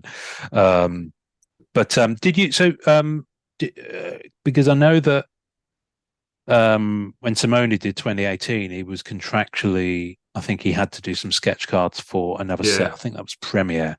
And I think Peach Momoka had the same thing because some of her sketches appeared in, I want to say, Marvel Annual. So I'm going to say Marvel Annual. I might be wrong on that. So was yours Black Diamond then? Or was there any other? There's others that are waiting for release. Okay, all right. Yeah, we'll keep that. All right. Which I'm like, I haven't looked at. I kept scans of everything, and I haven't looked at them in a while. But I remember feeling like when I did those, I was like, okay, I think I'm starting to get the hang of these now. Oh, cool. Okay. I feel like there's some good ones in there, and I'm like, I hope that those at some point get out into the world because I guess they're just sitting in a file somewhere. Fingers crossed. They'll be somewhere. I don't know. I mean, yeah. I mean, there's so much product that's either been announced but not seen for a while, or that's been rumored. Well, not officially announced, but the sketch card stock has been seen. There's probably about half a dozen sets that we know are coming because the sketch card stock invariably makes its way onto people's Instagram feeds. And because artists got to eat, they need to get those APs done, and I get it. So that invariably makes its way out there, which is why we know about the new Flair set. But I'm hoping Travis calling Travis from Upper Deck, come on the show and tell us what's going on. Tell us officially what's going on. You might not be in a position to talk about the thing that we talked about over Messenger. I have a couple here, so yeah, we can talk. Do you want to talk about that, and then we'll wrap up? Because so what are we about to talk about? Because I never know what to call them, even though I have one. So you can show the one you have. I've got it right here because I wasn't sure if we were going there because I meant to ask you. Wait! Hold up that case that you've got. Okay, hang on 1 second. I have to get something. All right. Who knows what he's going to come back with? Who knows? Let's have a look. The reason is because the place that I've been keeping mine is in this case. Is it Leets or Lights? Is that how you pronounce it? No, this No. is probably a much lower quality. This was like a CD storage case that I Yeah, had from no, way back. that's what this is. It was made by them, but because I know they normally do like photography and slides Okay. and negative stuff, but it comes with rings, and it holds Yeah. CD wallets. So let Yeah. me, This yeah, is yeah. just really funny to me that we're using So yeah, identical so on the top, I have the very kind letter you wrote me with the piece. So let me just put that over there, and I can get this down. But yeah, no, I've got my sketches were in one, and then these are all the printed cards. But I'm so many printed cards nowadays. I'm going to be spreading those over two of those. In fact, I actually acquired another one. This is my fifth, but weirdly, it's different and it's bigger than the others, but it's the same kind of vibe. yeah. And this is very sturdy. But anyway, so what have we here? Let me just get it out of its very careful protective. I can't. So this is like going to be great dead air for people. Especially the audio only. The audio only people. It reminds me of the on BBC TV. There's an old joke because television was black and white for the longest time, and so for when they were showing the snooker, one of the commentators is renowned to have said, and I'm not sure if this is an urban legend, goes, for those watching in black and white, the green is the dark grey to the left of the light grey. Right, so I'm going to put a piece of paper behind this just so people can see it. So what am I holding up here, Dave? How would you describe this? Beautiful. So I would describe this as like what I call them is transfers. But it's a piece of the preliminary art process. So everybody, I think, is probably familiar with the preliminaries, which are the red and black and white, 5x7 paintings. In the process of creating those preliminaries, I start with sketchbook page thumbnails where I'm just kind of like working out the rough idea, and then I start kind of gathering, photographing reference, gathering reference, putting things together, tightening things up, and that becomes that's what I've got some here too. I'm just going to hold them up side by side so that folks can see. And so that's why you're holding one of them upside down. Sorry, I just realized that because it's written on the back. I was too busy trying to make sure it was in frame. But so and you can see that the one is backwards. The line art is backwards, and that's because once I have everything basically figured out and I'm ready to do this preliminary painting, I do this line art on tracing paper in reverse, so that when it's flipped, you just take a very hard pencil on the back of it and rub, and it'll imprint line art onto the prepared painting surface, which is what you're holding in your other hand there. And so then I'll seal that with acrylic and paint on top of it. So the transfer is really kind of like the first stage of creating that final composition. And then when I send those prelims into Upper Deck, that's what they generally were signing off on to go ahead to final. And most of them are extremely close to the finished piece. There's a couple I can think of where there's something different that didn't require a new sketch, like the Black Widow. Was it Canvas Black Widow, where she's like leaning up against a window, and in the transfer, and I suppose also in the painted sketch, she's holding a pistol, and they were like, we'd like to have her just like using her wrist, whatever that thing is on her wrist that's got like all the explosives and stuff. So it was like the pistol was removed for the final painting, but yeah. So anyway, it's like just kind of a part of the process that I use for cleaning everything up, breaking it down into really kind of like the structural blueprint for what the full tonal piece is going to come out of.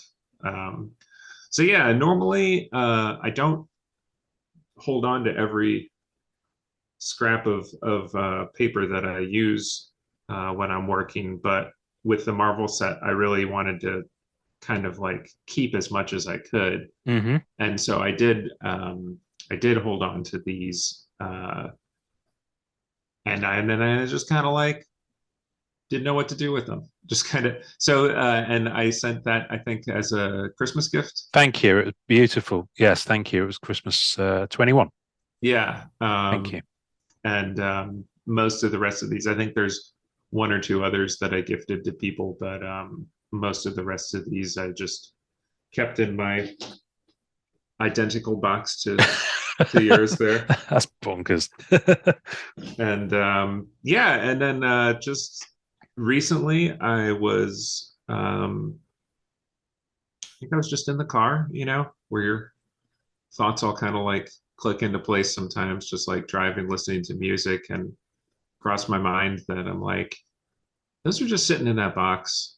I should figure out, because we talked about this. I think that it might have been, maybe it was just Norin that I talked to about it. I can't remember if we talked about this, but I think we kind of did it post-recording. We had a quick chat about it. And I was like, yeah, I've got these. I'd like to, the reason I kept them is because I think people would want them, and I'd like to put them out there for people. But I don't know how to do that without it becoming like an overwhelming organizational task. To keep track of 130 odd individual pieces going to specific people, specific characters, and all that kind of thing. And just dealing with all of the packing and shipping and all that kind of stuff too. It was just something where I was like, I don't know if I have time for this right now, but I'm going to come back to it. So I was just driving, and it occurred to me, like, such a obvious thing that why not do it like a blind box, which I think would be really fun. And just figure out, like, if I'm not solving the problem individually each time, but just looking at, like, I've got this number of these things, what do I need to do? So I started sourcing the different components that I needed to do this. And so I got these, a bunch of these, the rigid sleeves that are large enough to fit. Please, yeah. And then I wanted to have some kind of a document to go with each one. And so I had a bunch of these kind of like little certificates made. Oh, beautiful. Yeah. That basically explain what I have already explained here, like basically like what this is, a very brief description of how it is kind of like a integral step to the process of developing each piece, and then which character it's for, and a signature. And then so I haven't finished yet, but I've been just kind of like going through and sleeving all of these. And beautiful. People will be pausing at this point on the video, I can guarantee it. Yeah, so and they're all basically like, they're all the same piece that you're used to seeing, except backwards. Of course. And because of the fact that they were just a kind of like a production step, they're not all uniform. Some of them have little paint speckles on them. Some of them have like slight, creasing, or they're all like slightly different shapes from each other. Yeah, because it's been manually cut, hasn't it? Yeah, and they weren't all from the same even like sizes of pads of paper. It's just whatever I happened to pick up from the store, as I was going and I needed more paper, I would go and I might get a different size, but yeah, it seemed to me all of a sudden like this is the way to do this, and put it out to the group to say, if folks are interested in these, I'm not gonna have them available like as a typical store where you like click on the character you want or anything. I'm gonna just finish packing these all up the way I've got this stack right here, finish sleeving and filling out the papers for all of them, box them all up, and then when they go out, it'll be completely randomized, so it'll be kind of like a big single card pack, I guess, is what it great felt like in my head. No, that's good. No, that's a smart idea. It's a smart idea. It's worth saying to folk that they're also, because they're kind of tracing paper, aren't they? So they're very thin. So the way I have mine is that I have a piece of white paper behind it, because it's just brings out the definition a little bit. Like this is basically what the paper is like on its own. Yeah. And having something behind, so the certificate behind it, the way that I'm sleeving them makes it very easy to see the image. But if somebody were to want to like display both at the same time, just like putting it on like a white napkin or something. No, they are lovely.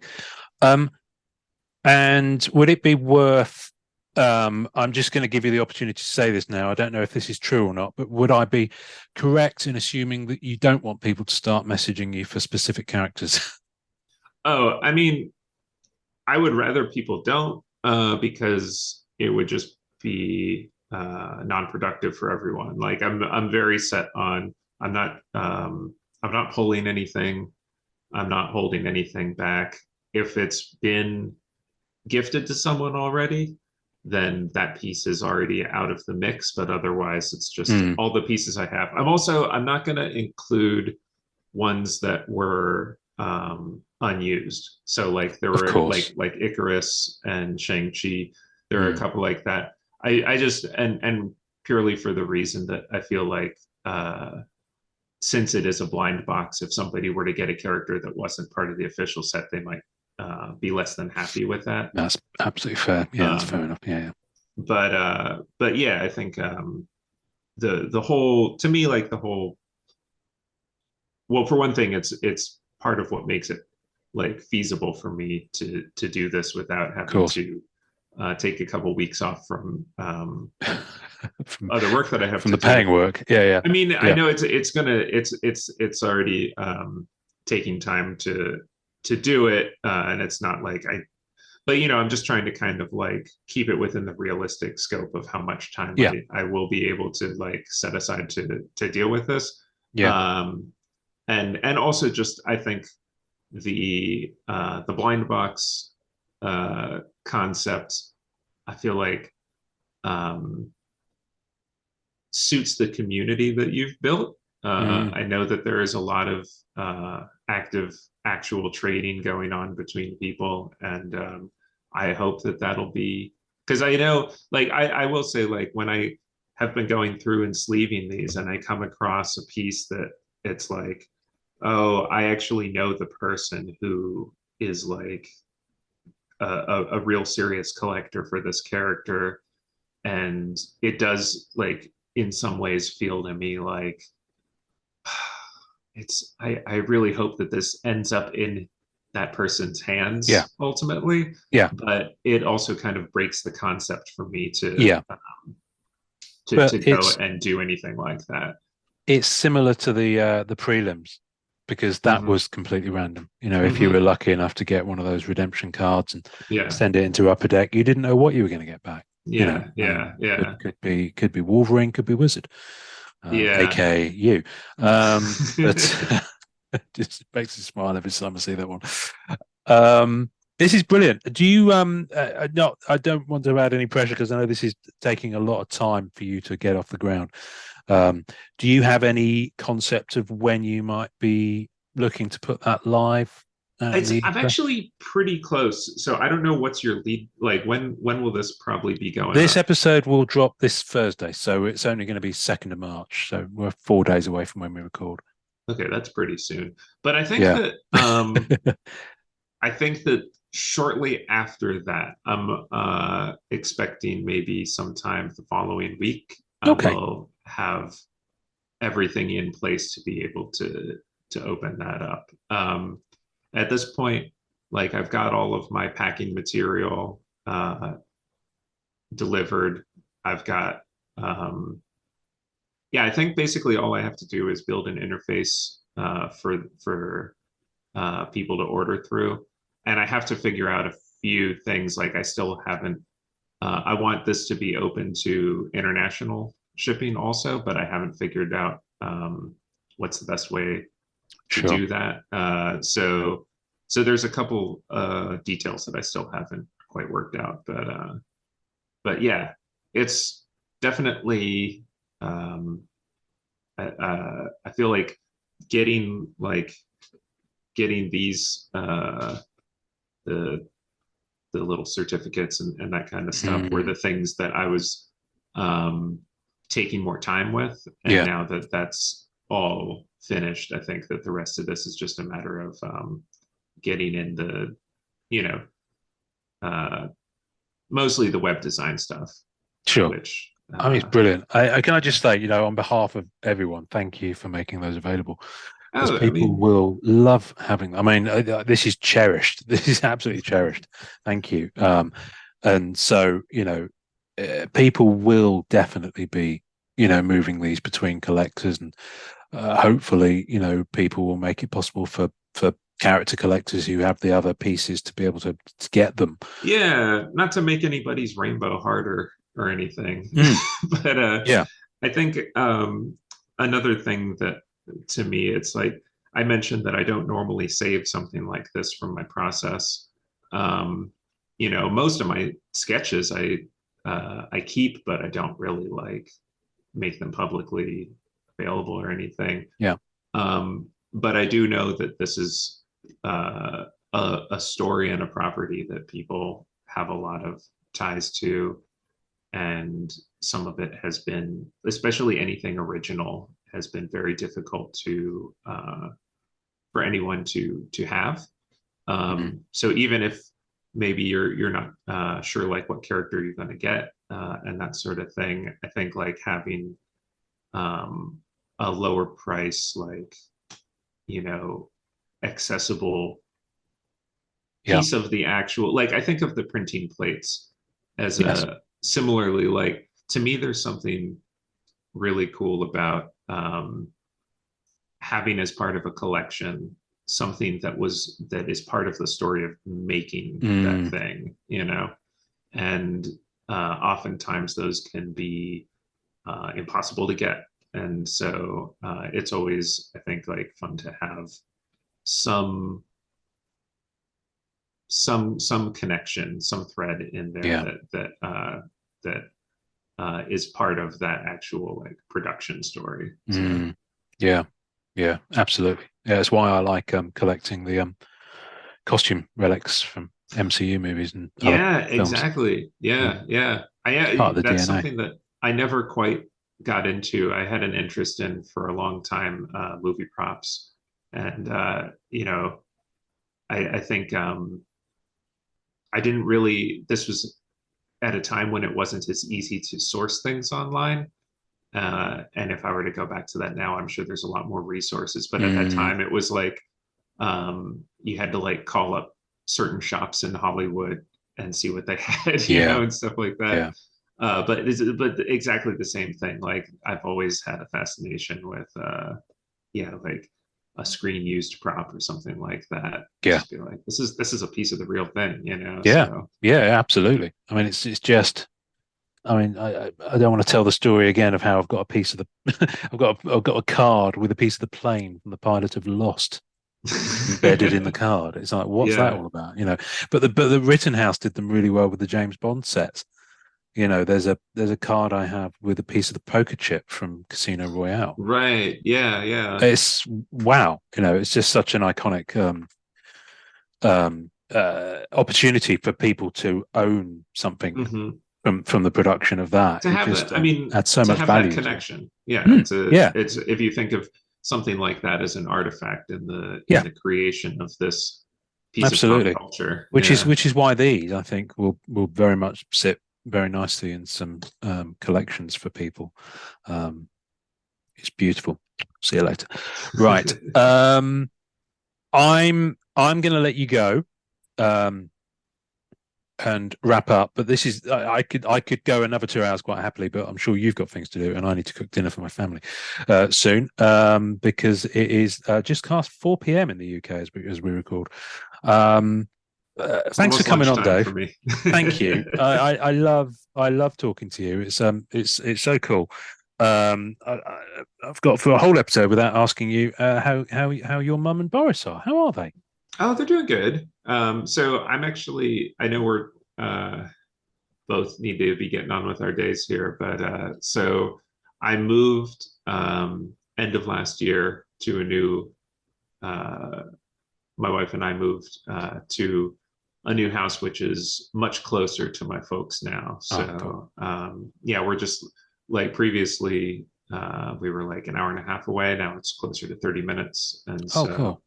So it's nice. We get to see each other a lot more often, and when we do, it's a lot more kind of like, oh, I'm just going to be, out your way to get some things from the store. Do you want to get lunch and that kind of thing? So, yeah.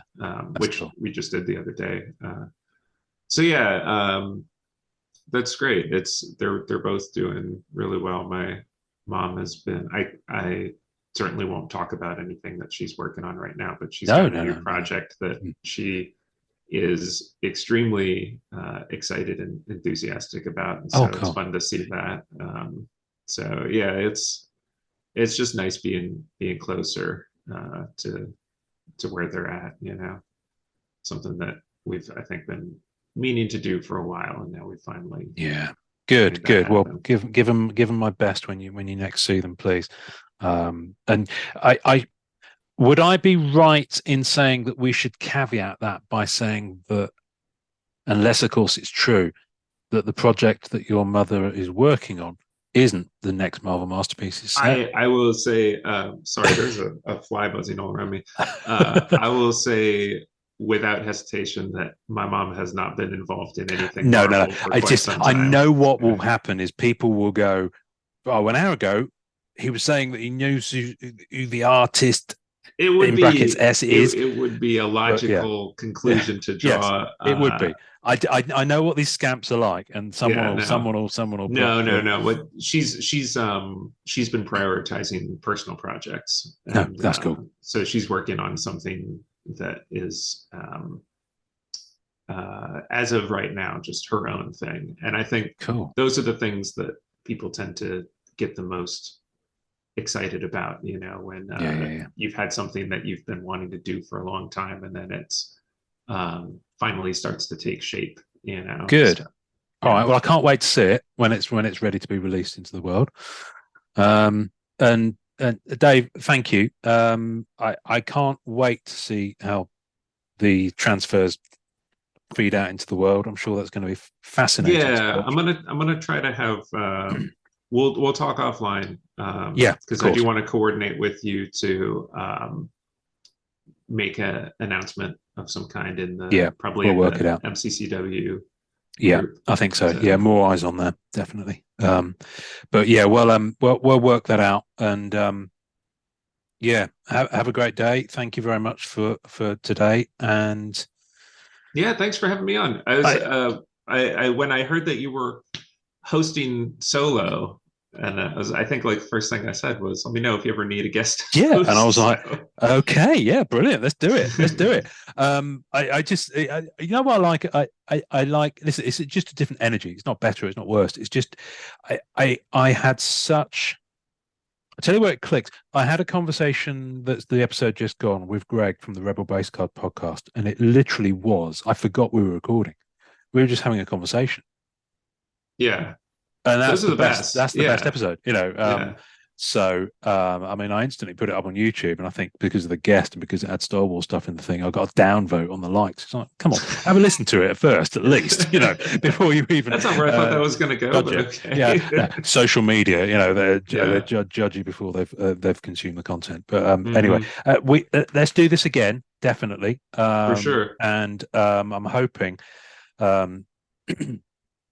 To be able to make it to your part of the States in the next few years. So I'm definitely going to be looking forward to taking you out for that lunch. And lastly, before we go, did you realize that there's a retired bodybuilder with your name? Yeah, I haven't in a while.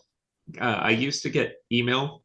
I think our email addresses are also very similar. Oh, wow. Okay. I'm Dave at DV Palumbo and he's Dave at Dave Palumbo. Yeah. And and so every once in a while I would get somebody write to me asking, they're like, I'm really having a hard time, with this or that, like some very like personal medical details sometimes of how it relates to their like workout routines. And I'm always awkwardly like, sorry, wrong email you could address. have probably asked your mum or Boris because they might probably know a bit about that. But yeah. I mean, you don't want to be bothering with that. Yeah, I think these guys are like on another level also. They like are. The training, but we've never met, but we have. I think we're Facebook friends. I saw the photo. I saw the photo, and it was like I didn't expect to see that because it was an incredibly veiny man, like grimacing. It's the top result on Google, and I was like, okay, I need to add the word artist to this Google search, and sure enough, there you were. So. Yeah. We occasionally get wires crossed, I think. Yeah. Well, much like Dave maybe DeVries. He gets painting questions sometimes. Well, Dave DeVries, and there's someone in Australia called Dave DeVries as well. He has the same. The same. So, but anyway, all right, Dave. I'm not going to put you on the spot, so I won't ask you to remember what we say at the end of the episode. I'm going to try, unless you really want to. I haven't. I've been lapsed in my podcast listening lately. I think I want to. Encourage everybody to enjoy collecting. You very much do. Thank you, Dave. Thanks for listening to the Marvel Card Collectors podcast. Tasting notes and visuals for each episode can be found on our Facebook page. We're on most social media at the MCC Pod, and you can also watch the video of each episode recording on our YouTube channel. Leave us a voicemail via our home on anchor.fm/MCCP. We're also on iTunes, Spotify, and all major podcast platforms. Please take a second to subscribe, like, and review our show wherever you find us. Our Facebook community is at MCCW Marvel Card Collectors Worldwide and MMC Marvel Masterpieces Collectors. The great music we use on our audio version is called Rocket Power by Kevin MacLeod. Thanks to the collectors, artists and creators who support the Marvel Cards Fan Collective. We'll see you next time, and remember, it's a small hobby but a fun one. Make mine Marvel and enjoy collecting.